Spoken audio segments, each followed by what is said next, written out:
जो हम पढ़ रहे हैं गणित आओ करे और सीखे, जो कि कक्षा 6 से 8 के बच्चों के लिए गणित की वर्क बुक है, जिसमें गणित का सारा बेसिक दे रखा है। और आज हम इसमें पढ़ेंगे पेज नंबर 126, पेज नंबर 126, जो कि अभ्यास 111 है। यहाँ पे उप अवधारणा है पूर्ण संख्याओं के गुण। ठीक है, पूर्ण संख्याओं के गुण दे रखे हैं बच्चों। तो आपको पता ही है कि पूर्ण संख्या 0 से अनंत तक की, ठीक है, 0 से लगाकर अनंत तक की संख्याएं जो होती है वह पूर्ण संख्याएं कहलाती है। ठीक है, पूर्ण संख्याएं कहलाती है। 0 से अनंत तक की संख्याएं पूर्ण संख्याएं कहलाती है। तो चलो हम करते हैं। पूर्ण संख्याओं के गुणों के आधार पर निम्न तालिका 1 को पूर्ण करें। ठीक है, दिनांक आप अपने मन से लिख लेना बच्चों, आप जिस भी तारीख को कर रहे हो। तो पूर्ण संख्याओं के गुणों के आधार पर निम्न तालिका 1 को पूर्ण करें। तो यहाँ पर जो तालिका दे रखी है इसे हमें पूर्ण करना है। पूर्ण संख्या पहली दे रखी है यहाँ पे 8, 35, 0, 1, 15। फिर पूर्ण संख्या सेकंड दे रखी है यहाँ पे 7, 40, 43, 99, 0। यहाँ योग दे रखा है, मतलब ये जो पूर्ण संख्या 1 और 2 है इन दोनों का योग दे रखा है यहाँ पे 8 धन 7 और इसका योगफल दे रखा है 15। पूर्ण संख्या है या नहीं, तो यहाँ हमें बताना है कि जो योगफल आया है, दो पूर्ण संख्याओं का जो योगफल आया है वह पूर्ण संख्या है या नहीं। तो यहाँ जो 15 आया है यह पूर्ण संख्या है। तो अब हम अगला करते हैं। तो अगली संख्या है 35 और 40।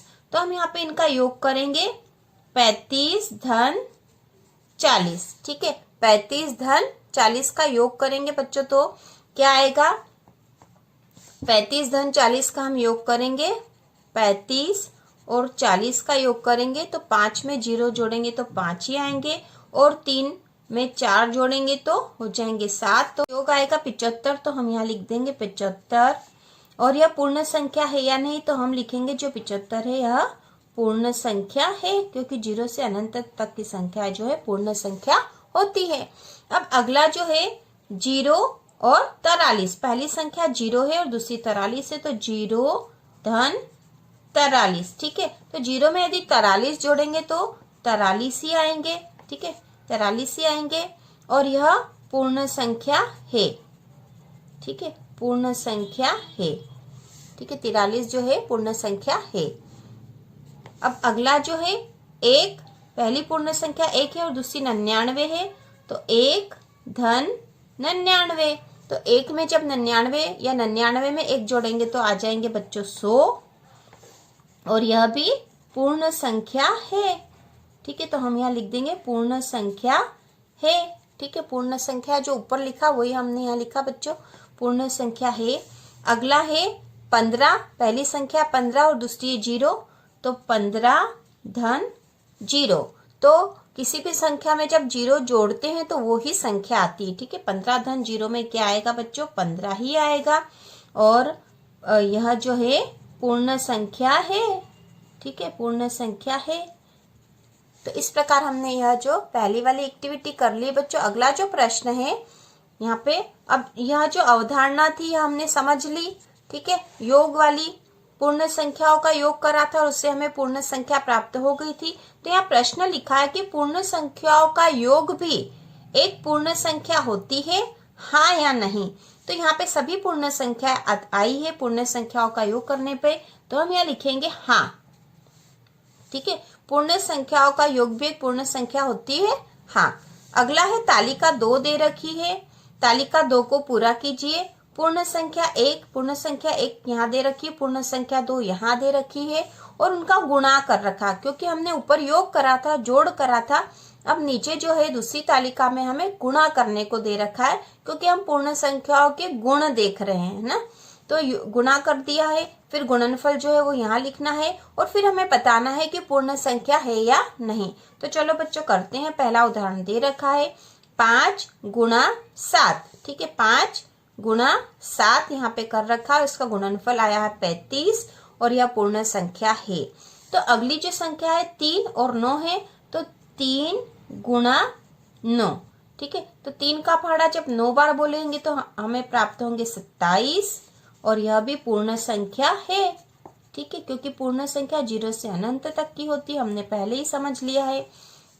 अब दूसरा है 0 गुणा 15। तो 0 गुणा 15, इन दो संख्याओं का गुणनफल कर दिया। तो किसी भी संख्या में 0 का गुणा होता है, किसी भी संख्या में 0 का गुणा होता है तो 0 ही आता है। ठीक है, 0 आता है और 0 भी एक पूर्ण संख्या है। ठीक है, पूर्ण संख्या है, तो हम यहाँ लिख देंगे पूर्ण संख्या है। अगला जो है 45 में 1 का गुणा करना है। तो 45 गुणा 1, तो किसी भी संख्या में 1 का गुणा करेंगे तो वो ही संख्या आएगी, 45 एकम 45। ठीक है, और यह भी पूर्ण संख्या है, पूर्ण संख्या है। ठीक है बच्चों, तो हमने यहाँ गुणा वाले सवाल भी कर लिए, यहाँ पे तालिका पूर्ण कर ली है। अब यहाँ पे प्रश्न दे रखा है पूर्ण संख्याओं का गुणनफल भी एक पूर्ण संख्या होती है। तो हमने गुणनफल करके देख लिया है, पूर्ण संख्याओं का गुणनफल भी एक पूर्ण संख्या होती है, क्योंकि हमारे पास सभी पूर्ण संख्या आई है। तो हम यहाँ लिखेंगे हाँ। हाँ या नहीं करना था, हमने हाँ कर दिया बच्चों। अगली जो तालिका 3 को पूरा कीजिए। ठीक है, तालिका 3 को पूरा कीजिए। तो पूर्ण संख्या 1, पूर्ण संख्या 2 और यहाँ घटाव करना है। ठीक है, पहले हमने जोड़ करा, फिर गुणा करा और यहाँ घटाव है, और जो अंतर आया वो लिखना है हमें, मतलब जो घटाव आया वो यहाँ लिखना है, और यहाँ बताना है कि पूर्ण संख्या है या नहीं। तो पहला उदाहरण कर रखा है 5 में से 2 घटा दिए, 5 ऋण 2, तो 3 आ गए हैं, यह पूर्ण संख्या है। अब दूसरा जो है 25 और 21 है, तो 25 ऋण 21, तो 25 में से 21 घटा दिए तो क्या आ जाएंगे बच्चों, 4। ठीक है, 4, और 4 एक पूर्ण संख्या है, पूर्ण संख्या है। ठीक है, अब दूसरा है 9 और 0, मतलब 9 में से 0 घटाएं, 9 में से जब 0 घटाएंगे तो 9 ही आएंगे। ठीक है, 9 में से 0 घटाएंगे तो 9 ही आएंगे, और यह भी एक पूर्ण संख्या है। ठीक है, पूर्ण संख्या है। अब अगला जो है 3 और 10 है, मतलब 3 में से 10 घटाना है। तो देखो बच्चों, अब यहाँ पे ऊपर जब हमने घटाए थे तो हमने बड़ी संख्या में से छोटी संख्या घटाई थी। ऊपर के तीनों उदाहरण में बड़ी संख्या में से छोटी संख्या घटाई थी, लेकिन अब यहाँ पर 3 है, 3 छोटी संख्या, और इसमें से हमें बड़ी संख्या घटानी है। ठीक है, छोटी संख्या में से बड़ी संख्या घटानी, मतलब ये 3 है, इसमें से हमें 10 घटाना है।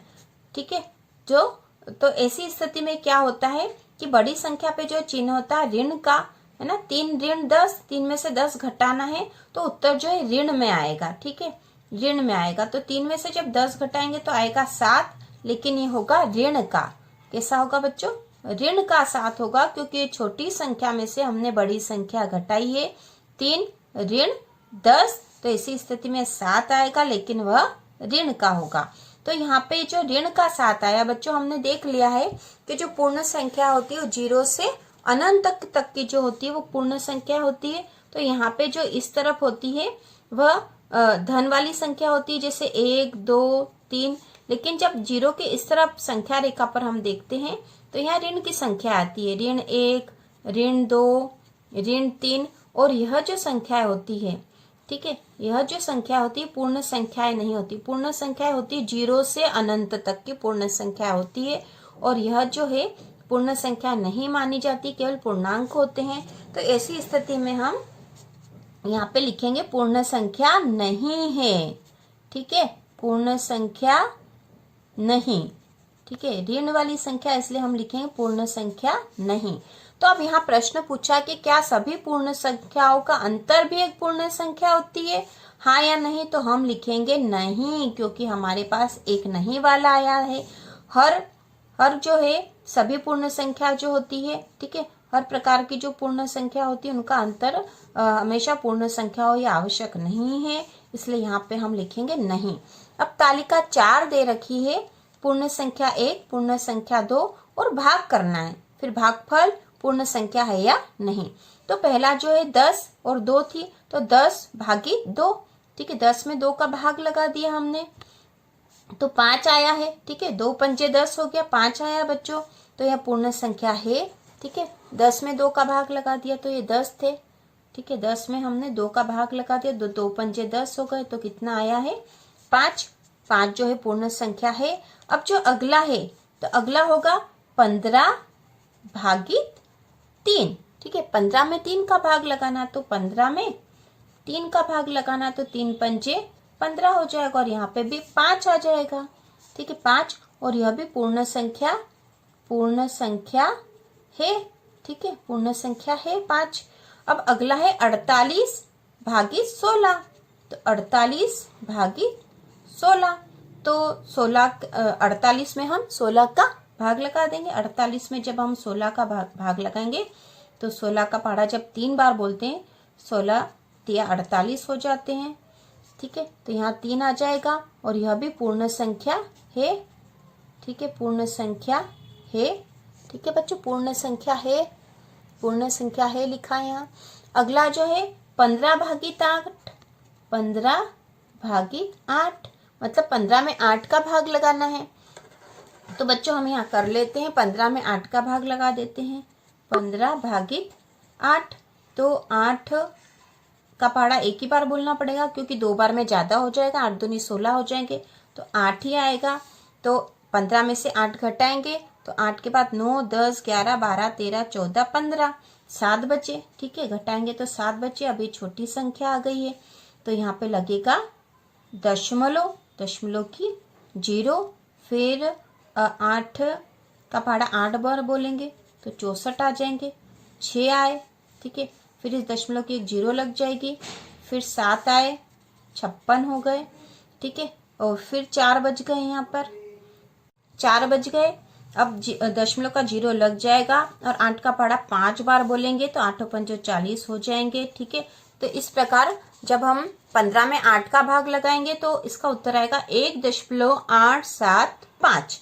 तो हम यहाँ लिख देंगे भागफल जो आया है 1.875। तो बच्चों 1.875 जो संख्या है यह संख्या रेखा पर ही आएगी। ठीक है, संख्या रेखा पर ही एक के बाद आ जाएगा 1.875, यहाँ कहीं आना चाहिए।